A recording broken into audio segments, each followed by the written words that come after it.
Hi, എല്ലാവർക്കും newton ബോക്സിൻ്റെ പുതിയൊരു വീഡിയോയിലേക്ക് സ്വാഗതം. സാമാണ്. നമ്മളിപ്പോൾ നിൽക്കുന്നത് വയനാട് ജില്ലയിലെ പുൽപ്പള്ളിക്കടുത്തുള്ള കൊളറാട്ടുകുന്ന് എന്ന് പറയുന്ന ഒരു സ്ഥലത്താണ്. അപ്പോൾ ഇവിടെ വന്നതിൻ്റെ ഒരു കാര്യം എന്ന് പറയുന്നത്, വയനാട്ടിൽ നമുക്ക് ഒരുപാട് പ്ലേസസ് കാണാനായിട്ടുണ്ട്. അപ്പോൾ നമ്മൾ ഇതുവരെ പോവാത്തതും അല്ലെങ്കിൽ നമ്മൾ എക്സ്പ്ലോർ ചെയ്യാത്തതായിട്ടുള്ള ഒരുപാട് പ്ലേസസ് നമുക്ക് കാണാനുള്ളതുകൊണ്ടാണ് ഇത്തവണ നമ്മൾ ഈ പുൽപ്പള്ളി ഭാഗത്തേക്ക് വന്നത്. അപ്പോൾ ഇവിടെ നമുക്ക് വൈൽഡ് ലൈഫെല്ലാം ഇഷ്ടപ്പെടുന്ന ആളുകൾക്ക് സ്റ്റേ ചെയ്യാൻ പറ്റിയ ഒരു കിടിലൻ പ്രോപ്പർട്ടി ഉണ്ട്, തസ്കറിൻ. അപ്പോൾ കാടിന് നടുക്ക് സ്റ്റേ ചെയ്യാനായിട്ട് ആരെങ്കിലും പ്ലാൻ ചെയ്യുന്നുണ്ടെങ്കിൽ ഈ ഒരു പ്രോപ്പർട്ടി നിങ്ങൾക്ക് പറ്റിയ ബെസ്റ്റ് ചൂസ് തന്നെയായിരിക്കും. അപ്പോൾ എന്തായാലും ഈ ഒരു പ്രോപ്പർട്ടിയുടെ കാഴ്ചകളും അതുപോലെ ഇവിടെ നമുക്ക് കാണാനായിട്ടുള്ള സ്ഥലങ്ങളും അതുപോലെ നമ്മുടെ തിരുനെല്ലി ഭാഗത്തേക്ക് നൈറ്റിലൊരു ഡ്രൈവും അങ്ങനെ ഒരുപാട് കാഴ്ചകൾ ഈ ഒരു വീഡിയോയിൽ കാണാനായിട്ടുണ്ട്. അപ്പോൾ എന്തായാലും നല്ല അടിപൊളി ഒരു വീഡിയോ ആയിരിക്കും. നമുക്കപ്പോൾ നേരെ വീഡിയോയിലേക്ക് പോകാം. അപ്പോൾ എക്സാമിൻ്റെ തിരക്കുകളെല്ലാം കഴിഞ്ഞ് എല്ലാവരും കുട്ടികളായിട്ട് കുറച്ച് വെക്കേഷനൊക്കെ അടിച്ചു പൊളിക്കാനായിട്ട് പ്ലാൻ ചെയ്ത് നിൽക്കുമായിരിക്കും അല്ലേ. അങ്ങനെ നിങ്ങൾക്ക് പോയി നല്ല രീതിയിൽ എക്സ്പീരിയൻസ് ചെയ്യാൻ പറ്റിയ കുറച്ച് അടിപൊളി സ്ഥലങ്ങൾ നമ്മുടെ വയനാട്ടിലുണ്ട്. അപ്പോൾ അതിൻ്റെ കാഴ്ചകളും അതുപോലെ ഫോറസ്റ്റിനകത്ത് നമുക്ക് നല്ല ഭംഗിയായിട്ട് തന്നെ ആനിമൽസിനെ എല്ലാം കണ്ട് സ്റ്റേ ചെയ്യാൻ പറ്റിയ ഒരു കിടിലൻ പ്രോപ്പർട്ടിയൊക്കെയാണ് നമ്മൾ ഇന്നത്തെ വീഡിയോയിൽ കാണാൻ പോകുന്നത്. നമ്മൾ ഈ പോകുന്ന വഴി എന്ന് പറയുന്നത് നമ്മുടെ താമരശ്ശേരി ചുരം എല്ലാം കയറി വന്നതിന് ശേഷം നമ്മുടെ പുൽപ്പള്ളിക്ക് പോകുന്ന വഴിയാണ്. അപ്പോൾ നമ്മുടെ റിസോർട്ട് തന്നെയാണ് ഈ ലൊക്കേഷനായിട്ട് ചൂസ് ചെയ്തിട്ടുള്ളത്. എന്തായാലും ഈ ഒരു വഴി ശരിക്കും നമ്മൾ സാധാരണ പോകുന്ന വഴി തെറ്റിച്ച് നമ്മുടെ ഗൂഗിൾ അമ്മച്ചി ഒന്ന് പറ്റിച്ചതാണ്. മിക്കപ്പോഴും പല സ്ഥലങ്ങളിൽ പോകുമ്പോഴും ഇതുപോലെ ഗൂഗിൾ അമ്മച്ചി നമ്മളെ പറ്റിക്കാറുണ്ടെങ്കിലും എന്തായാലും ഇത്തവണ പറ്റിച്ചത് കുറച്ച് കാര്യമായെന്ന് തന്നെ വേണം പറയാൻ. കാരണം പോകുന്ന വഴി ഒരുപാട് കാഴ്ചകൾ നമുക്ക് കാണാനായിട്ടുണ്ട്. ഒരുപാട് ട്രൈബൽ സെറ്റിൽമെൻറ്റ്സും അതുപോലെ വളരെ നാരോ ആയിട്ടുള്ള ഒരുപാട് വഴികളും. പിന്നീട് നമ്മൾ ചെന്ന് പെട്ടത് ഒരു അടിപൊളി കാട്ടുപാതയിലേക്കാണ്. ഈ കാണുന്ന ഒരു വഴി നമ്മൾ ഡീവിയേഷൻ എടുത്ത് നേരെ ചെല്ലുന്നത് ഒരു ഫോറസ്റ്റിൻ്റെ അകത്തേക്കാണ്. അപ്പോൾ ഇവിടെ ഞങ്ങൾ എത്തിയപ്പോൾ തന്നെ നോ എൻട്രിയുടെ ബോർഡെല്ലാം വെച്ചിട്ടുണ്ടായിരുന്നു. അപ്പോൾ പോകാനായിട്ട് നമ്മൾ ഡൗട്ടായിട്ട് നിന്നപ്പോഴാണ് ഈ കാണുന്ന ഇവിടെ ലോക്കലായിട്ട് തന്നെയുള്ള ഒരാളെ കണ്ടത്. അപ്പോൾ ആളോട് കൺഫേം ചെയ്തപ്പോൾ ഈ വഴി നേരെ പോയി കഴിഞ്ഞാൽ ഒരു 2.5 കിലോമീറ്റർ ആകുമ്പോഴേക്കും നമുക്കിന്ന് പോകാനുള്ള റിസോർട്ടിലേക്ക് എത്തും. അതുകൊണ്ട് തന്നെ ധൈര്യമായിട്ട് നമ്മൾ ആ ഒരു വഴി പൊയ്ക്കോളാൻ പറഞ്ഞു. നമ്മൾ ഈ പോകുന്ന വഴി പബ്ലിക്കായിട്ടുള്ളൊരു വഴി ആയതുകൊണ്ട് തന്നെ ഇതിലൂടെ പോകുന്നതിന് കുഴപ്പമില്ല. പക്ഷേ കാടിനകത്തൂടെ ആയതുകൊണ്ട് തന്നെ നമുക്ക് റോഡ് സൈഡിൽ ഇറങ്ങി നിൽക്കാനായിട്ടുള്ള പെർമിഷൻ ഇല്ല. എന്തായാലും നമ്മൾ പോകുന്ന കുറച്ച് ദൂരം ഇതുപോലെ മണ്ണും കല്ലും അങ്ങനെയുള്ള ചെറിയൊരു റോഡ് തന്നെയായിരുന്നു. അങ്ങനെ നമ്മൾ താഴേക്ക് ഇറങ്ങി ചെന്നപ്പോഴേക്കും ഒരു കവുങ്ങും തോട്ടത്തിലേക്കാണ് എത്തിയത്. നമ്മൾ ഈ കാണുന്ന സ്ഥലം മുഴുവൻ ഒരു സെറ്റിൽമെൻറ്റ് ഏരിയ എല്ലാം ആയതുകൊണ്ട് തന്നെ നമുക്ക് ഒരുപാട് കൃഷിയെല്ലാം ഈ ഭാഗത്ത് കാണാൻ പറ്റും. അങ്ങനെ കുറച്ചുകൂടി മുന്നോട്ട് ചെന്നപ്പോഴാണ് ഈ റൈറ്റ് സൈഡിൽ ഇതുപോലെ ഈറ്റക്കാട് കണ്ടത്. ഇത് ശരിക്കും ഇവിടെ നട്ടുപിടിപ്പിച്ചിരിക്കുന്നതാണെന്നാണ് ചോദിച്ചപ്പോൾ അറിയാൻ കഴിഞ്ഞത്. എന്തായാലും ആനയെല്ലാം ഉള്ള ഈ ഒരു കാട്ടിൽ ഇതുപോലെ ഈറ്റക്കാട് ഇങ്ങനെ നിർത്തുന്നതിനായിട്ട് ഒരുപാട് ഫെൻസിങ് നമുക്ക് കാണാം. ഈ ഗേറ്റ് കഴിഞ്ഞ് നമ്മൾ അകത്തേക്ക് കയറുന്ന ഈ ഒരു കാടാണ് നമ്മുടെ പുൽപ്പള്ളിയിലെ ഫേമസ് ആയിട്ടുള്ള ഒരുപാട് റീലുകളിലെല്ലാം നമ്മൾ കണ്ടിട്ടുള്ളത്. സാധാരണ മഴക്കാലത്തൊക്കെയാണ് നമ്മൾ പോകുന്നതെങ്കിൽ ഈ കാണുന്ന ഒരു വഴിയുടെ 2 സൈഡിലും നല്ല പച്ചപ്പുള്ള പുല്ലും അതിൻ്റെ ഒത്ത നടുക്കൂടെ ഈ വളരെ നാരോ ആയിട്ടുള്ളൊരു റോഡും. അത് കാണാൻ തന്നെ ഒരു പ്രത്യേക രസമാണ്. ശരിക്കും ഈ ഒരു റോഡ് കയറുമ്പോഴേക്കും നമ്മൾ മാമലക്കണ്ടത്തേക്കുള്ള റോഡൊക്കെയാണ് നമുക്ക് ഓർമ്മ വരിക. കാരണം ഇതുപോലെ വളരെ നാരോ ആയിട്ടുള്ള റോഡും ചുറ്റിനും നല്ല ഇടതൂർന്ന കാടുകളും അങ്ങനെയുള്ളൊരു വഴി തന്നെയാണ് നമ്മുടെ മാമലക്കണ്ടത്തെ. ഏകദേശം അതുപോലെ തന്നെയുള്ളൊരു വഴിയാണെങ്കിലും ഈ ഒരു വഴി കാണാനായിട്ടൊരു പ്രത്യേക രസം തന്നെയാണ്. ഇതിലെ നമ്മൾ പോകുമ്പോൾ റോഡിൻ്റെ തൊട്ട് സൈഡിലായിട്ട് തന്നെ മരത്തിൽ ഇതുപോലൊരു കേവെല്ലാം നമുക്ക് കാണാനായിട്ട് പറ്റും.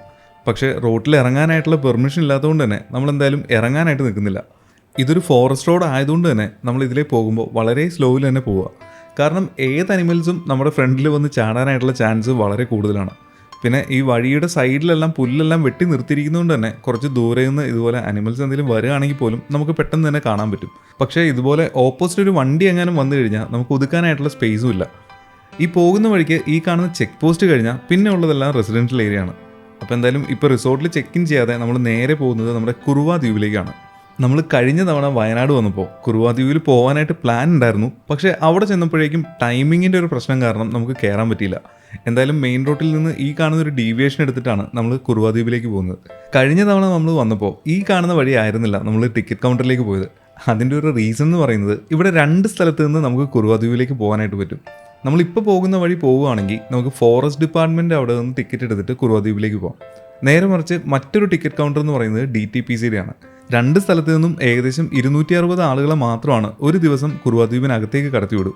അതിരാവിലെയൊക്കെയാണ് നമ്മൾ കുറുവ ദ്വീപിനകത്തേക്ക് പോകുന്നതെന്നുണ്ടെങ്കിൽ നമുക്ക് മുതലകളെയും അതുപോലെ തന്നെ ഒരുപാട് അനിമൽസിനെ എല്ലാം കാണാനായിട്ടുള്ള ചാൻസ് ഉണ്ട്. നമ്മൾ ഈ പോകുന്ന വഴിയിൽ നിന്ന് ലെഫ്റ്റിലേക്ക് തിരിഞ്ഞ് ആ കാണുന്ന വഴിയിലൂടെയാണ് നമുക്ക് കുറുവ ദ്വീപിലേക്ക് പോകാനുള്ളത്. അപ്പോൾ കുറുവ ദ്വീപിലേക്ക് പോകുന്നതിന് മുമ്പ് വയനാടിൻ്റെ ആ ഒരു ഭംഗി, അതായത് ആ ഗ്രാമീണതയെല്ലാം ശരിക്കും നമുക്ക് ആസ്വദിക്കാൻ പറ്റുന്ന ചേകാടി എന്ന് പറയുന്നൊരു പ്ലേസിലേക്കാണ് നമ്മൾ ആദ്യം പോകുന്നത്. നമ്മൾ കുറുവ ദ്വീപിലേക്ക് തിരിയുന്ന ആ ഒരു വഴി കഴിഞ്ഞ് കുറച്ചുകൂടി മുന്നോട്ട് ഇതുപോലെ ഈ ഒരു ഫോറസ്റ്റ് റോഡിലൂടെ പോയിട്ടാണ് നമുക്ക് ചേകാടിക്ക് പോകേണ്ടത്. ഈ കാണുന്നൊരു ഗേറ്റ് കഴിയുന്നതോടെ തന്നെ നമ്മൾ ഗ്രാമപ്രദേശത്തേക്കാണ് എത്തുന്നത്. ഇവിടെ നിന്ന് നമ്മൾ കയറുമ്പോൾ തൊട്ട് നമുക്ക് കാണാനായിട്ടുള്ള കാഴ്ചകൾ ശരിക്കും നമ്മളെ ഒരു 90s അല്ലെങ്കിൽ 80s എല്ലാം കൊണ്ടുപോകും. നമ്മളീ പോകുന്ന വഴിക്ക് ഒരുപാട് പഴമ തോന്നിക്കുന്ന ഒരുപാട് വീടുകളും അതുപോലെ പുല്ലെല്ലാം മേഞ്ഞിട്ടുള്ള വീടുകളും ഷെഡുകളും അങ്ങനെ ഒരുപാട് ഭംഗിയുള്ള കുറേ കാഴ്ചകൾ നമുക്ക് കാണാം. നമ്മൾ ഈ കാണുന്ന ഒരു ടീ ഷോപ്പ് ഇവിടെ ഒരു പാടത്തിൻ്റെ നടുക്ക് നല്ല പഴമയുടെ ആ ഒരു തനിമയിൽ നിൽക്കുന്നൊരു ടീ ഷോപ്പാണ്. ശരിക്കും ഇവിടെ ചെന്ന് കഴിഞ്ഞാൽ ആ ഒരു ഫീല് നമുക്ക് നല്ലപോലെ മനസ്സിലാവും. പണ്ടത്തെ രീതിയിലുള്ള ഒരുപാട് ഷെഡുകൾ നമുക്കിവിടെ കാണാൻ പറ്റും. കല്ലും മണ്ണും ചെളിയും അതുപോലെ തന്നെ പുല്ലുകൊണ്ട് മേഞ്ഞ മേൽക്കൂരയും ഇതെല്ലാം കാണുമ്പോൾ നമ്മൾ പഴമയിലേക്ക് പോകുന്നുള്ളത് കൺഫേമാണ്. പിന്നെ ഇപ്പോഴത്തെ കാലത്തുള്ള ഈ ഒരു കുട്ടികൾക്കൊന്നും ഇതുപോലുള്ള പഴയ ഷെഡുകളൊന്നും കണ്ടുള്ള പരിചയം പോലും ഉണ്ടാവില്ല. അപ്പോൾ ഇതുപോലുള്ള ഷെഡുകളെല്ലാം ഉണ്ടായിരുന്നു എന്നുള്ളത് ഇങ്ങനെയുള്ള കാഴ്ചകളൊക്കെ കാണുമ്പോഴാണ് ഇവർ മനസ്സിലാക്കുന്നത് തന്നെ. ഇതിപ്പോൾ നമ്മൾ വന്നിരിക്കുന്നത് നല്ല വേനലായിട്ടുള്ളൊരു ടൈം ആയതുകൊണ്ട് തന്നെ ഇതിന് ചുറ്റിനുള്ള പാടങ്ങളെല്ലാം കൊയ്ത്തെല്ലാം കഴിഞ്ഞ് അവിടെ ഉണങ്ങി വരേണ്ടി നിൽക്കുകയാണ്. നേരെ മറിച്ച് നമ്മൾ മഴക്കാലത്താണ് വരുന്നതെന്നുണ്ടെങ്കിൽ ഈ പാടത്തിൻ്റെ ഒരു പച്ചപ്പും അതുപോലെ നമ്മൾ ഈ നിൽക്കുന്ന വഴിയുടെ സൈഡിൽ ഒരുപാട് പച്ചപ്പും ഹരിതാഭയൊക്കെ ആയിട്ട് ചെടികൾ ഇഷ്ടംപോലെ ഉണ്ടാവും. അതുകൊണ്ട് തന്നെ നമ്മൾ മഴക്കാലത്ത് വരുമ്പോൾ ഈ ഒരു സ്ഥലത്തിന് കാണാനൊരു പ്രത്യേക ഭംഗി തന്നെയായിരിക്കും. എന്തായാലും കുറച്ച് നേരം നിന്ന് ഇവിടുത്തെ കാഴ്ചകളെല്ലാം കണ്ടതിന് ശേഷമാണ് നമ്മൾ തിരിച്ചു പോയത്. ഇവിടെ നിന്ന് നമ്മൾ തിരിച്ച് കുറുവാദ്വീപിലേക്ക് പോകുന്ന വഴിക്ക് തന്നെ നമുക്കൊരു ഹോഴ്സ് ഫാം എല്ലാം കാണാൻ പറ്റും. അവിടെ ചെന്ന് കഴിഞ്ഞാൽ നമുക്ക് കുതിര സഫാരി എല്ലാം അവൈലബിൾ ആണ്. ഒരു റൗണ്ടിന് 200 രൂപയൊന്നുമാണ് അവർ ചാർജ് ചെയ്യുന്നത്. എന്തായാലും നല്ല നട്ടുച്ച സമയമായതുകൊണ്ട് തന്നെ നമ്മൾ അവിടെ കയറാനായിട്ട് നിന്നില്ല. അങ്ങനെ നമ്മൾ നേരത്തെ പോയ അതേ റൂട്ടിൽ തന്നെ കുറുവാദ്വീപിലേക്കാണ് നമ്മളിപ്പോൾ പോകുന്നത്. നമ്മൾ ഈ വന്നിരിക്കുന്ന ടിക്കറ്റ് കൗണ്ടർ എന്ന് പറയുന്നത് നമ്മുടെ ഫോറസ്റ്റ് ഡിപ്പാർട്ട്മെൻറ്റ് തന്നെയാണ്. അപ്പോൾ ഇവിടെ നിന്ന് ടിക്കറ്റ് എടുത്തിട്ടാണ് നമ്മളിനി കുറുവാദ്വീപിലേക്ക് പോകുന്നത്. 2 പേരുടെ ചാർജും ക്യാമറയുടെയും വണ്ടിയുടെ എല്ലാം ചാർജ് ചെയ്തത് ഏകദേശം 499 രൂപയാണ് 2 പേർക്ക് വന്നത്. 10 വയസ്സിന് താഴെയുള്ള കുട്ടികൾക്ക് ടിക്കറ്റ് വേണ്ട. അങ്ങനെ നമ്മൾ ടിക്കറ്റിലെല്ലാം എടുത്ത് നേരെ ചെന്ന് കഴിയുമ്പോഴേക്കും ഇതുപോലെ ചങ്ങാടങ്ങളെല്ലാം അടുക്കിയിട്ടിരിക്കുന്ന ഒരു സ്ഥലത്തേക്കാണ് ചെല്ലുന്നത്. ഈ കാണുന്നൊരു പുഴയിലൂടെ നമ്മൾ ഈ കാണുന്ന ചങ്ങാടങ്ങളിൽ കയറി അക്കരെ കടന്നിട്ട് വേണം നമുക്ക് കുറുവാദ്വീപിനകത്തേക്ക് കിടക്കാനായിട്ട്. അതായത് നമ്മൾ ഈ കാണുന്ന പുഴയുടെ അക്കരെ കാണുന്ന ദ്വീപാണ് കുറുവാദ്വീപ്. നമ്മൾ ഈ കാണുന്ന പുഴ നമ്മുടെ കർണാടകയിൽ നിന്ന് വരുന്ന കബിനി പുഴയാണ്. അതുകൊണ്ട് തന്നെ ഒരുപാട് മുതലകളുടെ സാന്നിധ്യം ഉള്ളതുകൊണ്ട് തന്നെ ഈ പുഴയിൽ പല സ്ഥലങ്ങളിലും നമുക്ക് ഇറങ്ങാനായിട്ടുള്ള പെർമിഷനൊന്നുമില്ല. ലൈഫ് ജാക്കറ്റ് നിർബന്ധം ആയതുകൊണ്ട് തന്നെ ലൈഫ് ജാക്കറ്റിലായിട്ട് ഈ കാണുന്നൊരു ചങ്ങാടത്തിലാണ് നമ്മൾ അക്കരയ്ക്ക് പോകുന്നത്. അങ്ങനെ അക്കരയിലെത്തി നമ്മളങ്ങ് നടന്നു തുടങ്ങുമ്പോൾ തന്നെ വുഡനായിട്ടുള്ള ഒരു ചെറിയ ബ്രിഡ്ജ് നമുക്ക് കാണാൻ പറ്റും. ഇവിടെ നിന്ന് കിട്ടുന്ന മുളയെല്ലാം വെച്ചിട്ടാണ് ഈ ഒരു ബ്രിഡ്ജ് നിർമ്മിച്ചിട്ടുള്ളത്. മഴക്കാലത്താണെങ്കിൽ നമ്മൾ ഈ പോകുന്ന പാലത്തിൻ്റെ താഴെയെല്ലാം നല്ല രീതിയിൽ വെള്ളം ഉണ്ടാവാനായിട്ട് ചാൻസ് ഉണ്ട്. നമ്മൾ ഈ കാണുന്ന ബ്രിഡ്ജ് പോലെ തന്നെ ഈ പോകുന്ന വഴിക്ക് പല സ്ഥലങ്ങളിലായിട്ട് നമുക്ക് ഇരിക്കുന്നതിനും റെസ്റ്റ് എടുക്കുന്നതിനായിട്ടുള്ള സാധനങ്ങളെല്ലാം ഇതുപോലെ നിർമ്മിച്ച് വെച്ചിട്ടുണ്ട്. അതുപോലെ ഈ റൈറ്റ് സൈഡിൽ കണ്ട ഷെഡിൽ നമുക്ക് കുടിക്കാനായിട്ടുള്ള വെള്ളം അവൈലബിൾ ആണ്. അങ്ങനെ ഇവിടെ വെള്ളം വെച്ചിരിക്കുന്നതിൻ്റെ ഒരു കാരണം എന്ന് പറയുന്നത് നമുക്ക് കുപ്പിവെള്ളം ഈ ഐലൻഡിനകത്തേക്ക് കൊണ്ടുവരാനായിട്ടുള്ള പെർമിഷൻ ഇല്ല. നമ്മൾ പ്ലാസ്റ്റിക് ബോട്ടിൽ നിന്ന് എന്തെങ്കിലും കൊണ്ടുവരികയാണെങ്കിൽ തന്നെ നമ്മൾ ചങ്ങാടം കയറി അതേ സ്ഥലത്ത് തന്നെ ചെക്കിങ്ങിൽ ഇതെല്ലാം മേടിച്ച് മാറ്റി വയ്ക്കും. ഈ കുറുവാദ്വീപിൽ ഒരുപാട് കാണാനുണ്ടോയെന്ന് ചോദിച്ചു കഴിഞ്ഞാൽ ശരിക്ക് അധികം കാണാനൊന്നുമില്ല. പക്ഷേ കാടും ഇതുപോലുള്ള ഈ ഒരു നേച്ചർ ഫ്രണ്ട്ലി ആയിട്ടുള്ള ഒരു ആംബിയൻസ് എല്ലാം ആസ്വദിക്കുന്ന ആളുകളാണെന്നുണ്ടെങ്കിൽ നമുക്ക് ഒരുപാട് നേരം ഇവിടെ സ്പെൻഡ് ചെയ്യാനും ഇവിടെ നല്ലപോലെ കുളിക്കാനൊക്കെ ആയിട്ടുള്ള ഒരു ഓപ്ഷൻ ഉണ്ട്. അങ്ങനെ നമ്മൾ പോകുന്ന വഴിക്ക് കണ്ടൊരു വെറൈറ്റി കാഴ്ചയാണ്. വേറൊന്നുമല്ല, നമ്മുടെ നാട്ടുമ്പുറങ്ങളിലെ പുഴകളിലെല്ലാം കാണുന്ന ബ്രാലാണ്. ശരിക്കും ബ്രാല് പാർപ്പുമായിട്ട് നിൽക്കുന്നത്, അതായത് ബ്രാലിൻ്റെ കുഞ്ഞുങ്ങളുമായിട്ട് നിൽക്കുന്നതുകൊണ്ടാണ് നമുക്ക് പെട്ടെന്ന് കാണാനായിട്ട് പറ്റിയത്. സാധാരണ ഈ കുഞ്ഞുങ്ങളുമായിട്ട് നിൽക്കുന്ന ടൈമിൽ ബ്രാലുകൾ പെട്ടെന്ന് തന്നെ അറ്റാക്ക് ചെയ്യാനായിട്ടുള്ള ചാൻസ് കൂടുതലാണ്. അതായത് അവരുടെ കുട്ടികളെ അറ്റാക്ക് ചെയ്യാനായിട്ട് വരുന്ന ഏതെങ്കിലും പ്രിഡേറ്റേഴ്സ് ആയിട്ടുള്ള മീനുകളാണോ എന്ന് വിചാരിച്ചാണ് നമ്മുടെ ക്യാമറയുടെ നേരെ ആൾ പെട്ടെന്നൊന്ന് വന്നത്. എന്തായാലും അവർക്ക് ത്രെട്ടനിങ് അല്ല എന്നുള്ളത് മനസ്സിലായി കഴിഞ്ഞപ്പോഴേക്കും ആൾ അധികം പ്രശ്നമൊന്നും ഉണ്ടാക്കാതെ അവിടെ നിന്നു. എന്തായാലും ഈ ബ്രാലിൻ്റെ കുഞ്ഞുങ്ങൾ ഈ ഒരു ഓറഞ്ച് കളറിൽ ഇങ്ങനെ കാണാനായിട്ടൊരു പ്രത്യേക ഭംഗി തന്നെയാണ്. അങ്ങനെ വെള്ളത്തിനടിയിലെ കാഴ്ചകളെല്ലാം കണ്ടു തീർത്ത് നമ്മൾ വീണ്ടും മുന്നോട്ട് പോകുമ്പോൾ ഈ കാണുന്ന ഒരു ഏരിയ വരെ മാത്രമാണ് നമുക്ക് പോകാനായിട്ടുള്ള പെർമിഷനുള്ളൂ. ഇനി ഈ കാണുന്ന വെള്ളത്തിൽ കുളിക്കാനൊക്കെ ആയിട്ട് താല്പര്യമുള്ള ആളുകളാണെന്നുണ്ടെങ്കിൽ അതിവിടെ അലൗഡാണ്. അതുകൊണ്ട് തന്നെ ഈ കാണുന്ന തുരുത്തിൽ ഏത് ഭാഗത്ത് വേണമെങ്കിലും നമുക്ക് സേഫായിട്ട് തന്നെ ഒന്ന് കുളിക്കാനായിട്ട് പറ്റും. നമ്മൾ ഈ പോകുന്ന വഴിക്ക് പല സ്ഥലങ്ങളിലും ഇതുപോലെ കുരങ്ങന്മാരെല്ലാം ഉള്ളതുകൊണ്ട് തന്നെ നമ്മൾ ഫുഡ് ഐറ്റംസ് എന്തെങ്കിലും കയ്യിൽ കൊണ്ടുവരികയാണെന്നുണ്ടെങ്കിൽ ഒന്ന് ശ്രദ്ധിക്കുക. അങ്ങനെ കുരങ്ങന്മാരുടെ കാഴ്ച കണ്ടു നിന്നപ്പോഴാണ് പെട്ടെന്ന് ഈ ഒരു ഐറ്റത്തെ കണ്ണിൽപ്പെട്ടത്. വേറൊന്നുമല്ല, നമ്മുടെ തവളയുടെ കുഞ്ഞാണ്. നമ്മൾ വാൽമാക്രി എന്നൊക്കെ പറയില്ലേ. നമ്മളിവിടെ കുളിക്കാൻ ഇറങ്ങുമ്പോൾ ശ്രദ്ധിക്കേണ്ട ഒരു കാര്യം ഇവിടെ തെന്നി വീഴാതെ നോക്കണം എന്നുള്ളതാണ്. അതിൻ്റെ ഒരു കാരണം എന്ന് പറയുന്നത് ഇവിടുത്തെ പാറക്കല്ലുകളെല്ലാം തന്നെ വളരെയധികം ഗ്ലേസിംഗ് ഉള്ള ടൈപ്പാണ്. അങ്ങനെ അവിടുത്തെ കാഴ്ചകളെല്ലാം കണ്ട് കുറച്ചുകൂടെ മുന്നോട്ട് നമ്മുടെ ഗൈഡിൻ്റെ ഒപ്പം പോയതിന് ശേഷം ഇവിടെ വെള്ളം ഒഴുകുന്ന ആ ഒരു വിഷ്വലൊക്കെ ഒന്ന് വീഡിയോയിലേക്ക് പകർത്താനുള്ള പ്ലാനാണ്.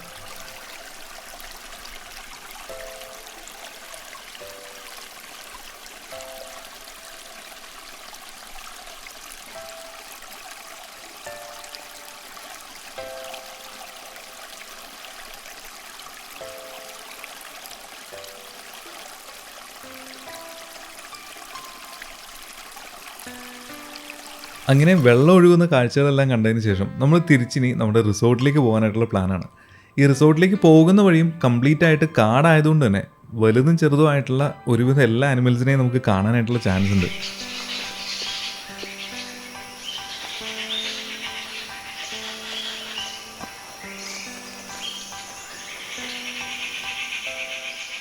അങ്ങനെ കുറുവാ ദ്വീപിലെ കാഴ്ചകളെല്ലാം കണ്ട് നമ്മളിനി നേരെ നമ്മൾ സ്റ്റേ ചെയ്യുന്ന സ്ഥലത്തേക്കാണ് പോകുന്നത്.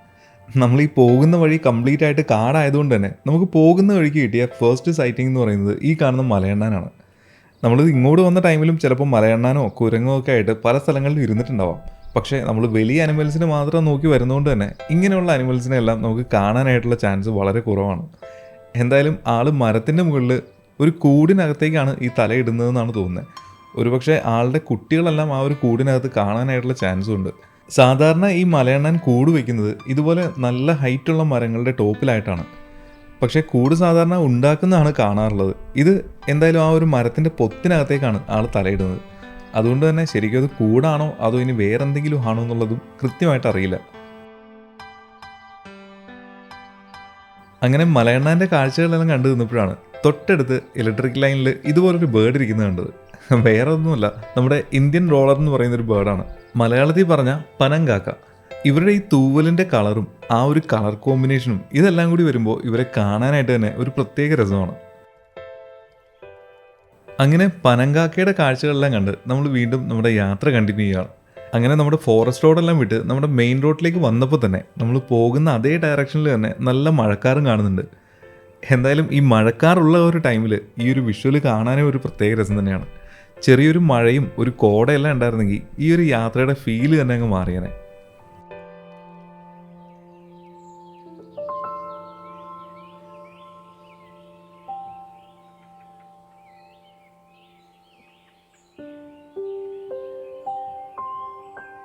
അങ്ങനെ നമ്മൾ നാട്ടിൻപുറത്തെ കാഴ്ചകളെല്ലാം കണ്ട് തിരിച്ച് വീണ്ടും നമ്മൾ റിസോർട്ടിൻ്റെ തൊട്ടടുത്തുള്ള ആ ഒരു ഫോറസ്റ്റ് റോഡിലേക്ക് എത്തി.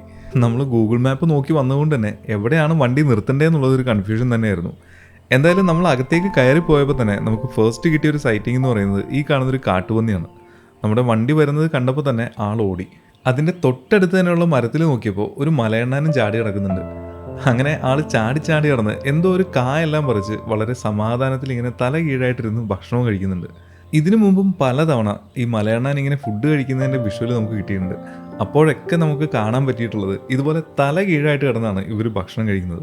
ഒരുപക്ഷെ നമ്മുടെ വവ്വാലെല്ലാം തല കീഴായിട്ട് കിടന്ന് ഉറങ്ങുന്ന പോലെ ആയിരിക്കും ഇവർ തല കീഴായിട്ട് നിന്ന് ഭക്ഷണം കഴിക്കുന്നത്. എന്തായാലും നമ്മൾ ഈ ഫോറസ്റ്റ് റോഡിലൂടെ എല്ലാം പോകുമ്പോൾ ഈ മലയണ്ണാനെ നമ്മുടെ ക്യാമറയിൽ കിട്ടുകയാണെന്നുണ്ടെങ്കിൽ അതിൻ്റെ ഒരു ഭംഗി അതൊന്ന് വേറെ തന്നെയാണ്. അങ്ങനെ മലയണ്ണാൻ്റെ കാഴ്ചകളെല്ലാം കണ്ട് തിരിച്ചു ചെന്ന് നമ്മൾ നേരത്തെ കണ്ട അതേ ചെക്ക് പോസ്റ്റിന് പുറത്തായിട്ട് നമ്മുടെ വണ്ടിയെല്ലാം സേഫായിട്ട് പാർക്ക് ചെയ്തതിന് ശേഷം ഇതേ വഴിയിലൂടെ നടന്നു വേണം നമുക്കിനി നമ്മുടെ റിസോർട്ടിലേക്ക് പോകാനായിട്ട്. അപ്പോൾ നമുക്ക് റിസോർട്ടിലേക്ക് വഴി കാണിക്കാനായിട്ട് ഇവിടെ റിസോർട്ടിൽ തന്നെ സ്റ്റാഫും വന്നിട്ടുണ്ടായിരുന്നു. നമ്മൾ ഈ കാണുന്നതെല്ലാം തന്നെ ഇവിടെയുള്ള ആളുകൾ വളർത്തുന്ന കന്നുകാലികളാണ്. ഇതുപോലെ പല ഗ്രൂപ്പുകളായിട്ട് കന്നുകാലികളെ ഇവിടെയുള്ള ആളുകൾ വളർത്തുന്നുമുണ്ട്. അങ്ങനെ നമ്മൾ ഈ കാണുന്ന വഴിയിലൂടെ നടന്ന് നേരെ ഈ ഒരു ട്രെഞ്ചെല്ലാം ക്രോസ് ചെയ്തങ്ങ് ചെല്ലുമ്പോൾ തന്നെ റൈറ്റ് സൈഡിൽ നമുക്കൊരു ചെക്ക് ഡാം കാണാൻ പറ്റും. ഈ കാണുന്ന പറമ്പിൽ മിക്കപ്പോഴും വൈൽഡ് ആനിമൽസ് വരാറുമുണ്ട്. ഈ ചെക്ക് ഡാമിൻ്റെ തൊട്ടപ്പുറത്ത് തന്നെ കാണുന്ന ഈ ഒരു ബിൽഡിംഗാണ് നമ്മൾ ഇന്ന് സ്റ്റേ ചെയ്യാൻ വന്നിരിക്കുന്ന തസ്കറിൻ എന്ന് പറയുന്ന റിസോർട്ട്. ഈ റിസോർട്ടിൻ്റെ പേര് സൂചിപ്പിക്കുന്ന പോലെ തന്നെ ഇതിൻ്റെ ഫ്രണ്ടിലുള്ള ഈ ഒരു ഏരിയയിൽ നമുക്ക് മിക്കപ്പോഴും ആനകളെ കാണാനായിട്ട് പറ്റും. കാടിനോട് ചേർന്ന് നിൽക്കുന്ന ഒരു റിസോർട്ട് ആയതുകൊണ്ട് തന്നെ ഇതിൻ്റെ ബാൽക്കണിയിൽ ഇരുന്ന് തന്നെ നമുക്ക് ഫ്രണ്ടിൽ ആനിമൽസ് എല്ലാം വരുന്നത് നല്ല രീതിയിൽ സേഫായിട്ട് തന്നെ ആസ്വദിക്കാനും പറ്റും. മഴക്കാലത്തും അതുപോലെ തന്നെ വേനൽക്കാലത്തും എല്ലാം നമ്മൾ ഈ കണ്ട ചെക്ക് ഡാമിൽ എപ്പോഴും വെള്ളം ഉള്ളതുകൊണ്ട് തന്നെ ഇവിടെ ആനിമൽസ് വെള്ളം കുടിക്കാനായിട്ട് മിക്കപ്പോഴും വരാറുമുണ്ട്. അതുകൊണ്ട് തന്നെ നമ്മൾ ഈ ഒരു റിസോർട്ടിൻ്റെ ഫ്രണ്ടിൽ ഇരുന്നാൽ തന്നെ നമുക്ക് വളരെ ഈസി ആയിട്ട് തന്നെ ആനിമൽസിനെ സ്പോട്ട് ചെയ്യാനും പറ്റും. നമ്മളിപ്പോൾ ഫ്രണ്ട്സൊക്കെ ആയിട്ടാണ് ഈ ഒരു പ്രോപ്പർട്ടി ബുക്ക് ചെയ്യുന്നുണ്ടെങ്കിൽ ഇതിൻ്റെ തൊട്ട് ഫ്രണ്ടിലായിട്ട് തന്നെ നമുക്ക് ബാർബിക്യൂ എല്ലാം സെറ്റ് ചെയ്യാനായിട്ടുള്ള അല്ലെങ്കിൽ ഗ്രില്ലെല്ലാം സെറ്റ് ചെയ്യാനായിട്ടുള്ള ഒരു പോർഷനുണ്ട്. അപ്പോൾ നല്ലൊരു വെക്കേഷനൊക്കെ നിങ്ങൾ പ്ലാൻ ചെയ്ത് വരികയാണെന്നുണ്ടെങ്കിൽ നിങ്ങൾക്ക് ആപ്റ്റ് ആയിട്ടുള്ള ഒരു പ്രോപ്പർട്ടി ആയിരിക്കും ഇത്. ഇനി റൂമിൻ്റെ കാര്യങ്ങൾ നോക്കുകയാണെന്നുണ്ടെങ്കിൽ നല്ല സ്പേഷ്യസ് ആയിട്ടുള്ള നല്ല അടിപൊളിയായിട്ട് മെയിൻറ്റെയിൻ ചെയ്തിട്ടുള്ള റൂംസാണ്. വളരെ നീറ്റ് ആൻഡ് ക്ലീൻ ആയിട്ടുള്ള ബാത്റൂംസും അതുപോലെ വളരെ നീറ്റായിട്ടുള്ള റൂംസുമാണ്. ഇവിടുത്തെ പ്രധാന അട്രാക്ഷൻ അതൊന്നുമല്ല, നമ്മൾ ഈ റൂമിൽ നിന്ന് നേരെ പുറത്തേക്ക് ഇറങ്ങുമ്പോൾ കാണുന്ന ഈ ഒരു കാഴ്ച അത് തന്നെയാണ് ഇവിടുത്തെ മെയിൻ അട്രാക്ഷൻ. കാരണം നമ്മുടെ ഈ ഒരു പ്രോപ്പർട്ടി നിൽക്കുന്നതിൻ്റെ നേരെ ഫ്രണ്ടിൽ കാണുന്നത് ഇവിടുത്തെ റിസർവ് ഫോറസ്റ്റ് ആണ്. അതുകൊണ്ട് തന്നെ ആനിമൽസിനെ മിക്കപ്പോഴും നമുക്കിവിടെ കാണാനായിട്ടുള്ള ചാൻസും ഉണ്ട്. അങ്ങനെ കുറേ നേരം മഴയെല്ലാം കണ്ട് അനിമൽസിനെല്ലാം നോക്കി നമ്മൾ വെയിറ്റ് ചെയ്ത് നിന്നപ്പോഴേക്കും നമുക്കുള്ള ചായയും സ്നാക്സും എല്ലാം റെഡിയായി. അങ്ങനെ ചായയും സ്നാക്സും എല്ലാം കഴിച്ച് കുറേ നേരം നമ്മൾ ആനിമൽസിനെല്ലാം നോക്കി വെയിറ്റ് ചെയ്ത് നിന്നപ്പോഴേക്കും പയ്യെ നേരെ ഉരുട്ടി തുടങ്ങി. അങ്ങനെ ഏകദേശം ഒരു 8 മണിയൊക്കെ ആകുമ്പോഴേക്കും നമ്മുടെ ഡിന്നർ റെഡി ആയിട്ടുണ്ട്. ഒരുപാട് വെറൈറ്റി ഐറ്റംസ് ഒക്കെ ആയിട്ടാണ് ഇവിടെ ഫുഡ് അവർ സെറ്റ് ചെയ്തിട്ടുണ്ടായിരുന്നത്. ഫുഡിൻ്റെ ആ ഒരു ക്വാളിറ്റിയും ടേസ്റ്റും അതൊന്നും എടുത്ത് പറയാതിരിക്കാൻ പറ്റില്ല. കാരണം നല്ല ഭംഗിയായിട്ടാണ് അവർ ഈ ഫുഡെല്ലാം നമുക്ക് ഡെക്കറേറ്റ് ചെയ്തുകൊണ്ടെന്ന് വെച്ചതും അതുപോലെ അതിൻ്റെ ടേസ്റ്റ് അതിനേക്കാൾ മേളിലാണ്. അങ്ങനെ നല്ലൊരു ഡിന്നറെല്ലാം കഴിഞ്ഞ് നമ്മൾ സ്വസ്ഥമായിട്ട് കിടന്നുറങ്ങി. പിറ്റേ ദിവസം രാവിലെ തൊട്ട് നമ്മളിങ്ങനെ ആനിമൽസിനെ നോക്കി വെയിറ്റ് ചെയ്ത് നിൽക്കുകയാണ്. അങ്ങനെ ഏകദേശം ഒരു 8-9 മണിയൊക്കെ ആയപ്പോഴേക്കും കുറച്ച് മാനുകൾ ഈ ഒരു ഭാഗത്തേക്ക് വന്നു. നമ്മൾ വരുന്നതിന് 3 ദിവസം മുമ്പ് ഇതേ സ്ഥലത്ത് തന്നെ ഏകദേശം 8 ആനകളാണ് ഒരുമിച്ച് വെള്ളം കുടിക്കാനായിട്ട് വന്നത്. എന്തായാലും നമ്മൾ വന്നപ്പോൾ ഈ കാണുന്ന മാനുകൾ മാത്രമാണ് ഉണ്ടായിരുന്നത്. നമ്മൾ കാട്ടിൽ കയറുമ്പോൾ കംപ്ലീറ്റ് ആയിട്ട് നമ്മുടെ ലെക്ക് അനുസരിച്ചായിരിക്കും. കാരണം നമ്മൾ ചെല്ലുന്ന അതേ സമയത്ത് തന്നെ ആനിമൽസും അവിടെ ഉണ്ടെങ്കിൽ മാത്രമാണ് നമുക്ക് അവരെ കാണാനായിട്ട് പറ്റുക. എന്തായാലും ആനിമൽസിനെ നോക്കി അതിൻ്റെ കാഴ്ചകളൊന്നും കാണാൻ അധികം കിട്ടാത്തതുകൊണ്ട് തന്നെ നമ്മുടെ നേരെ ഫ്രണ്ടിലുള്ള ആ ഒരു ലേക്കിൽ ഒരുപാട് മീനുകൾ ഇതുപോലെ ഓടി നടക്കുന്നതും കൊക്കുകളും പരുന്തുകളും എല്ലാം വന്ന് അതിനെ പിടിക്കാനായിട്ട് ശ്രമിക്കുന്നതും അങ്ങനെ ഒരുപാട് കാഴ്ചകൾ നമുക്ക് കാണാനായിട്ട് പറ്റി.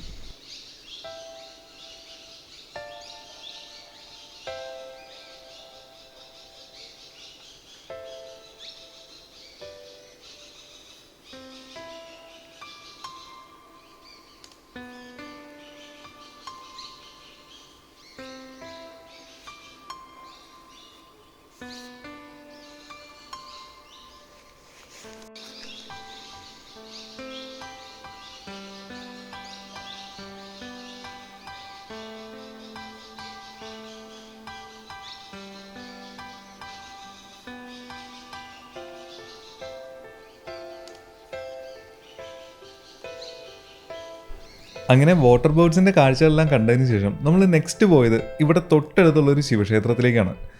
നമ്മൾ നേരത്തെ കണ്ട വഴിയിൽ നിന്ന് റൈറ്റിലേക്ക് ഡീവിയേറ്റ് ചെയ്തിട്ടാണ് ഈ ഒരു ക്ഷേത്രത്തിലേക്ക് പോകുന്നത്. നമ്മൾ ഈ പോകുന്ന വഴിക്ക് തന്നെ ഒരുപാട് സെറ്റിൽമെൻറ്റ്സ് എല്ലാം കാണാൻ പറ്റും. ഒരുപാട് ചെറിയ ചെറിയ വീടുകളും ഒരു ഗ്രാമപ്രദേശത്തിൻ്റെ ആംബിയൻസും എല്ലാം ഇവിടെ നമുക്ക് നല്ല രീതിയിൽ തന്നെ കാണാം. പിന്നെ അവരുടെ പ്രൈവസിയിലേക്ക് പോവാതിരിക്കാനായിട്ട് നമ്മളിവിടെ ഒന്ന് ഇറങ്ങാതിരിക്കാനായിട്ട് ശ്രമിക്കുക. അങ്ങനെ നമ്മൾ മുന്നോട്ട് പോകുമ്പോൾ ഈ കാണുന്ന ഒരു ആർച്ചിനകത്തേക്കാണ് നമ്മൾ ഇത്രയും നേരം തേടി വന്ന ആ ഒരു അമ്പലം. കാടിനകത്തായിട്ടുള്ളൊരു അമ്പലം ആയതുകൊണ്ട് തന്നെ ഇവിടുത്തെ ഒരു ആംബിയൻസ് ഒരു പ്രത്യേക രസം തന്നെയാണ്. നമ്മൾ വന്നപ്പോൾ ഇവിടെ അധികം ആളെയൊന്നും കാണാത്തതുകൊണ്ട് തന്നെ നമ്മൾ അധികം നേരം ഇവിടെ സ്പെൻഡ് ചെയ്യാനായിട്ടൊന്നും നിന്നില്ല. അങ്ങനെ കുറച്ച് നേരം നിന്ന് ഇവിടെ അമ്പലത്തിൻ്റെ കാഴ്ചകളെല്ലാം കണ്ടതിന് ശേഷം നമ്മൾ നേരെ റിസോർട്ടിലേക്ക് തിരിച്ചു പോയി ഇനി ചെക്കൗട്ട് ചെയ്യാനായിട്ടുള്ള പരിപാടിയാണ്. നമ്മൾ ഈ പോകുന്ന വഴിക്ക് ഓപ്പോസിറ്റ് വരുന്ന ഈ ഒരു ബസ് കണ്ടില്ലേ, ഇതേപോലെ 1-2 ബസ്സുകൾ മാത്രമാണ് ഇതിനകത്ത് ഇങ്ങനെ സർവീസ് നടത്തുന്നത്. നമ്മൾ ഈ പോകുന്ന വഴിക്ക് പല സ്ഥലങ്ങളിലും ഇതുപോലെ ആടും പശുവും പോത്തും അങ്ങനെ ഒരുപാട് അനിമൽസിനെ ഇങ്ങനെ ആളുകൾ മേയ്ക്കുന്നതെല്ലാം നമുക്ക് കാണാൻ പറ്റും. അങ്ങനെ വണ്ടി തിരിച്ചു കൊണ്ടൊന്ന് പാർക്ക് ചെയ്ത് ഈ കാണുന്നൊരു വഴി നമ്മൾ നടന്നു തുടങ്ങിയപ്പോൾ തന്നെ നമുക്ക് നെക്സ്റ്റ് കിട്ടിയൊരു സൈറ്റിംഗ് ആണ് ഈ കാണുന്ന കേഴമൻ. ഇതുപോലെ കേഴമൻ മാത്രമല്ല, കടുവയെ വരെ നമുക്ക് ഈ ഭാഗങ്ങളിലെല്ലാം കാണാനായിട്ട് പറ്റും.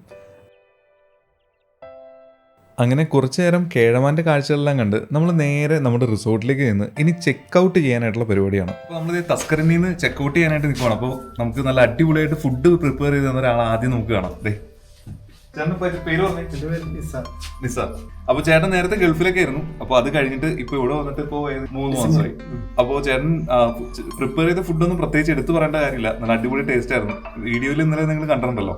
അപ്പോൾ എന്തായാലും നല്ല ഫുഡൊക്കെ തന്നതിന് താങ്ക് യു. അങ്ങനെ നമ്മൾ ചെക്കൗട്ട് എല്ലാം ചെയ്ത് നേരെ വന്നത് ഈ കാണുന്ന പെരിക്കല്ലൂർ കടവ് അഥവാ തോണിക്കടവ് എന്ന് പറയുന്ന ഈ ഒരു സ്ഥലത്തേക്കാണ്. ഇവിടെ വന്നതിന് ഒരു റീസൺ ഉണ്ട്. നമ്മൾ മിക്കവരും കണ്ടിട്ടുള്ളൊരു മൂവി ആയിരിക്കും മിന്നൽ മുരളി എന്ന് പറയുന്നത്. ഈ മിന്നൽ മുരളി എന്ന് പറയുന്ന മൂവിയിൽ ടൊവിനോ തോണിയിൽ നിന്ന് വന്ന് ഇറങ്ങി ഒരു ചെറിയ ഗ്രാമത്തിലേക്ക് നടന്നു വരുന്നൊരു സീനുണ്ട്. അത് ഷൂട്ട് ചെയ്തിരിക്കുന്നത് ഈ കാണുന്ന പെരിക്കല്ലൂർ കടവിലാണ്. നമ്മൾ ഈ തോണികൾ കാണുന്ന സ്ഥലം കേരളവും ഇതിൻ്റെ ഓപ്പോസിറ്റ് കാണുന്നത് കർണാടകയുമാണ്. അതിൽ കർണാടക ഭാഗത്തേക്കാണ് ടൊവിനോ വന്ന് ഇറങ്ങുന്ന ആ ഒരു സീൻ ഷൂട്ട് ചെയ്തിട്ടുള്ളത്. അങ്ങനെ നമ്മൾ ഈ ഒരു തോണിയിൽ പോയി തുടങ്ങിയപ്പോൾ തന്നെ ചെറിയ രീതിയിൽ മഴയെല്ലാം വന്നു തുടങ്ങി. ഈ മഴയെല്ലാം ആസ്വദിച്ച് ഇതുപോലെ ഈ തോണിയിൽ ഇങ്ങനെ യാത്ര ചെയ്യുക എന്ന് പറയുന്നതും അതൊരു പ്രത്യേക ഫീല് തന്നെയാണ്.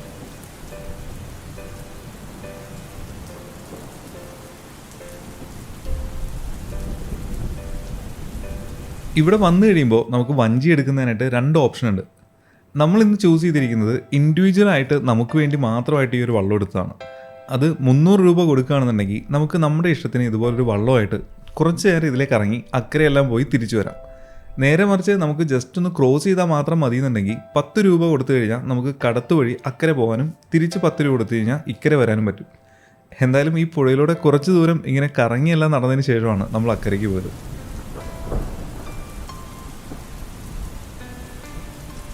അങ്ങനെ ഏകദേശം ഒരു 10-15 മിനിറ്റ് വള്ളത്തിൽ ഇങ്ങനെ കറങ്ങി നടന്ന് നമ്മൾ നേരെ കർണാടകയിൽ കാലുകുത്തി.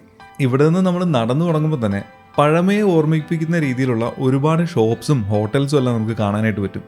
ശരിക്കും പറഞ്ഞാൽ ഒരുപാട് വർഷം നമ്മൾ പുറകോട്ട് പോയ പോലെ ഒരു ഫീലാണ്. നമ്മൾ കുട്ടികളൊക്കെ ആയിട്ട് യാത്ര പോകുമ്പോൾ ഇതുപോലുള്ള കുറേ കാഴ്ചകളാണ് കുട്ടികളെ കാണിക്കുന്നത്. കാരണം ഇനി വരുന്ന വർഷങ്ങളിൽ ഒരുപക്ഷെ ഇവർക്ക് കാണാനായിട്ട് പറ്റാത്ത തരത്തിലുള്ള ഒരുപാട് കാഴ്ചകളാണത്. അങ്ങനെ കുറച്ചു നേരം ഇവിടേക്കൊന്ന് കറങ്ങിയതിന് ശേഷം നമ്മൾ നേരെ ഇതിന് തൊട്ടടുത്തായിട്ടുള്ള ഒരു ചെറിയ ടെമ്പിളിലേക്കാണ് പോകുന്നത്. നമ്മൾ നേരത്തെ കണ്ട അതേ വഴിയിലൂടെ തന്നെ മുന്നോട്ട് പോകുമ്പോഴേക്കും നേരെ ഓപ്പോസിറ്റ് സൈഡിലാണ് ഈ ഒരു ടെമ്പിൾ ഉള്ളത്. നമ്മൾ ഈ ടെമ്പിളിലേക്ക് പോകുന്ന വഴിക്ക് 2 സൈഡിൽ നോക്കിക്കഴിഞ്ഞാൽ ഒരുപാട് വേലികളെല്ലാം കാണാൻ പറ്റും. ഈ വേലികളെല്ലാം കെട്ടിയിരിക്കുന്നതും പണ്ട് കാലത്തേതുപോലെ തന്നെ ചെടികളും കൊമ്പും അങ്ങനെയുള്ള ഐറ്റംസൊക്കെ വെച്ചാണ്. ഇവിടെയുള്ള വീടുകളെല്ലാം കാണുമ്പോൾ തന്നെ കുറച്ച് ബാക്കോട്ട്, ഞാൻ നേരത്തെ പറഞ്ഞ പോലെ തന്നെ ഇവിടുത്തെ കാഴ്ചകളെല്ലാം 80s നമ്മൾ കൂട്ടിക്കൊണ്ടു പോകും.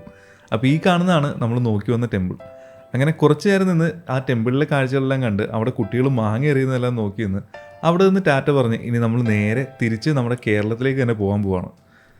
വെറും 5 മിനിറ്റ് കൊണ്ട് തന്നെ കേരളത്തിലേക്കും കർണാടകയിലേക്കും നമുക്ക് ഈ കാണുന്ന കടത്തുവഴി കടക്കാനായിട്ട് പറ്റും. പിന്നെ നേരത്തെ പറയാൻ വിട്ടുപോയൊരു കാര്യം എന്ന് പറയുന്നത്, ഇത് നമ്മുടെ കബനിപ്പുഴയുടെ ഭാഗമൊക്കെ ആയതുകൊണ്ട് തന്നെ ഈ കാണുന്ന പുഴയിലും ഒരുപാട് മുതലകളുടെ സാന്നിധ്യമുണ്ട്.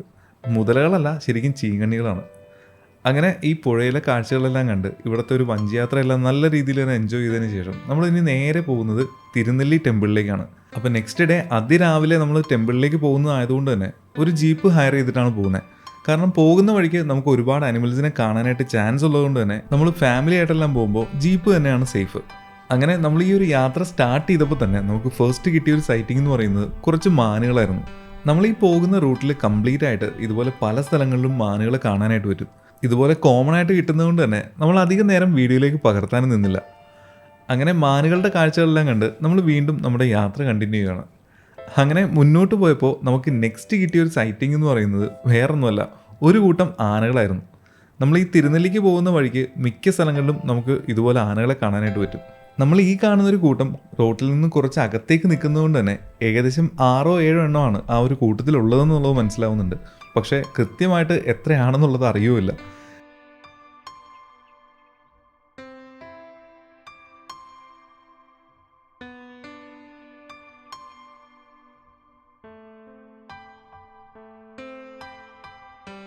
എന്തായാലും കുറച്ചു നേരം നിന്ന് ഈ ആനകളുടെ കാഴ്ചകളെല്ലാം കണ്ടതിന് ശേഷം അവരെ ഡിസ്റ്റർബ് ചെയ്യാതെ നമ്മൾ അടുത്ത പ്ലേസിലേക്ക് പോവാണ്. നമ്മുടെ തിരുനെല്ലി റൂട്ടിൽ ഇങ്ങനെ പോകുമ്പോൾ റോഡിൻ്റെ പണിയെല്ലാം തീർത്ത് നല്ല പുതിയ റോഡെല്ലാം നമുക്ക് കാണാനായിട്ട് പറ്റും. അങ്ങനെ ഈ പുതിയ റോഡിലൂടെ നമ്മൾ ചെന്നപ്പോൾ നമുക്ക് നെക്സ്റ്റ് കിട്ടിയൊരു സൈറ്റിംഗ് എന്ന് പറയുന്നത് ഒരു കുട്ടിക്കൊമ്പനാണ്. നമ്മൾ പോകുന്ന റോഡിൻ്റെ തൊട്ട് സൈഡിലായിട്ടാണ് ആൾ നിൽക്കുന്നത്. റോഡിൻ്റെ സൈഡിലായിട്ട് നിൽക്കുന്നതുകൊണ്ട് തന്നെ നമ്മളിപ്പോൾ മുന്നോട്ടേക്ക് വണ്ടി എടുക്കുന്നത് അത്ര ബുദ്ധിയുമല്ല. എന്തായാലും കുറച്ച് നേരം നമ്മൾ അവിടെ നിന്ന് വെയിറ്റ് ചെയ്തതിന് ശേഷം ആന ഒരു സൈഡിലേക്ക് മാറിയതിന് ശേഷമാണ് നമ്മൾ മുന്നോട്ട് പോയത്.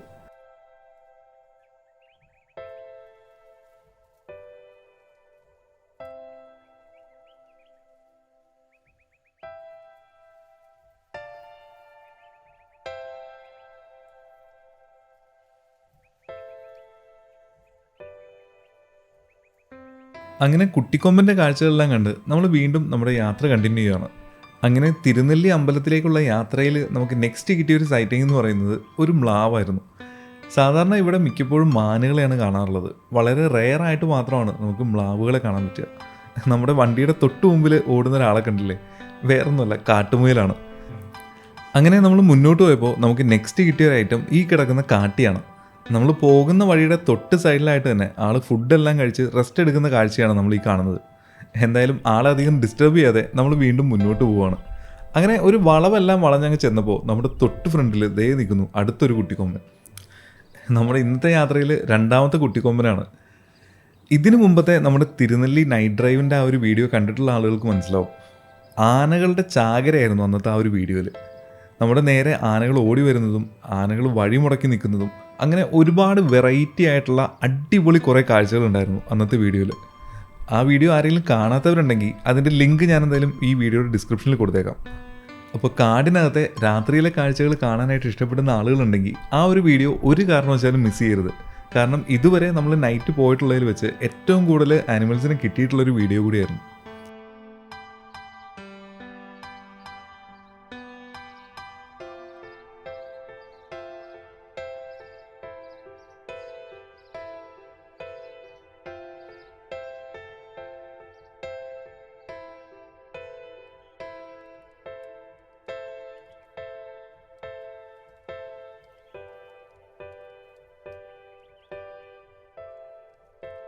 അങ്ങനെ കുറച്ച് നേരം നിന്ന് നമ്മൾ കുട്ടിക്കൊമ്പൻ്റെ കാഴ്ചകളെല്ലാം കണ്ടതിന് ശേഷം നമ്മൾ വീണ്ടും മുന്നോട്ട് പോകുമ്പോൾ നമുക്ക് നെക്സ്റ്റ് കിട്ടിയൊരു സൈറ്റിംഗ് എന്ന് പറയുന്നത് ഒരു വെറൈറ്റി ആയിട്ടുള്ള കാഴ്ച തന്നെയായിരുന്നു.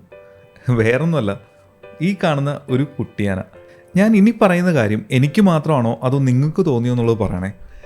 ഇതിനെ കാണുമ്പോൾ ശരിക്കും ഒരു കുട്ടിയാനയുടെ ഫീലല്ല തോന്നുന്നത്. ഇതിൻ്റെ ആ ഒരു ലുക്കെല്ലാം കണ്ടു കഴിഞ്ഞാൽ പിടിയാന കുറച്ച് ചെറുതായതുപോലെയല്ലേ. അതായത് നമ്മുടെ കല്ലാനയെ പോലെ. നമ്മൾ നേരെ കാണുന്നത് ശരിക്കും ഒരു കുട്ടിയാനയാണ്. അതിൻ്റെ ആ ഒരു ബോഡി ഷേപ്പും നമ്മൾ നേരത്തെ കണ്ട ആ ഒരു ആനയുടെ ബോഡി ഷേപ്പും വെച്ച് നോക്കുമ്പോൾ നമുക്ക് മനസ്സിലാവും അത് ശരിക്കും ഒരു കുട്ടിയാനയുടെ ഒരു ഫീൽ അല്ലായിരുന്നു. ശരിക്കും നമ്മൾ നേരെ കാണുന്ന ആ ഒരു പിടിയാന കുറച്ച് ചെറുതായ എങ്ങനെ ഇരിക്കും ആ ഒരു ഷേപ്പായിരുന്നു ശരിക്കും നമ്മൾ നേരത്തെ കണ്ട ആ ഒരു ആനയ്ക്ക്. എന്തായാലും അത് കല്ലാനയാണെന്നുള്ളത് ഉറപ്പിച്ച് പറയാനും പറ്റില്ല. എന്തായാലും മനുഷ്യരിലും ഇതുപോലെ തന്നെ പൊക്കം കൂടുതലുള്ളവരും കുറവുള്ളവരും എല്ലാം ഉള്ളതുപോലെ തന്നെ ഒരുപക്ഷെ ആനകളുടെ കൂട്ടത്തിലും അതുപോലെ കാണാനായിട്ടുള്ള ചാൻസും ഉണ്ട്. ഇതിനെക്കുറിച്ച് ഡീറ്റെയിൽഡ് ആയിട്ട് അറിയാവുന്ന ആരെങ്കിലും ഉണ്ടെങ്കിൽ നമ്മുടെ കമൻറ്റ് ബോക്സിൽ ഒന്ന് മെൻഷൻ ചെയ്തേക്കണേ.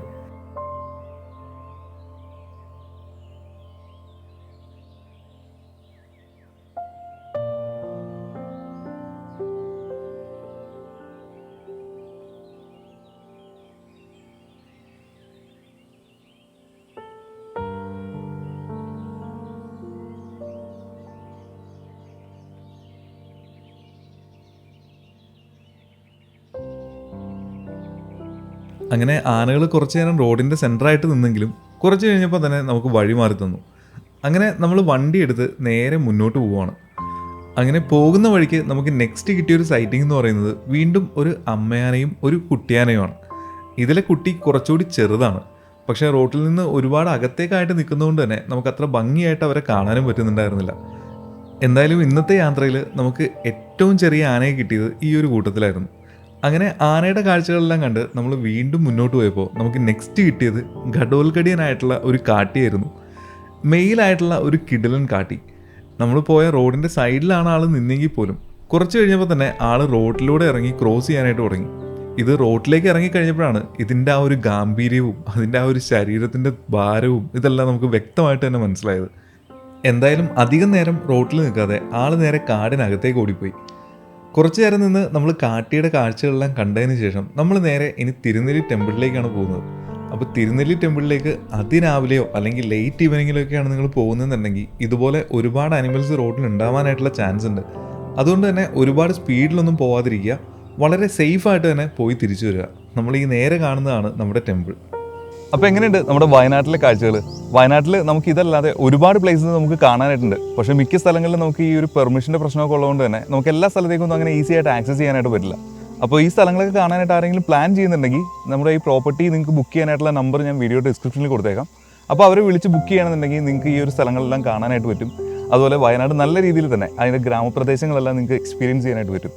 അപ്പോൾ എന്തായാലും ഇന്നത്തെ വീഡിയോ എല്ലാവർക്കും ഇഷ്ടപ്പെട്ടു എന്ന് വിചാരിക്കുന്നു. ഇഷ്ടപ്പെട്ടെങ്കിൽ തീർച്ചയായും കമൻറ്റ് ബോക്സിലൂടെ അറിയിക്കുക. അടുത്തൊരു നല്ല വീഡിയോയിലൂടെ നമുക്ക് വീണ്ടും കാണാം. അതുവരെ എല്ലാവർക്കും ബൈ. This is Sam.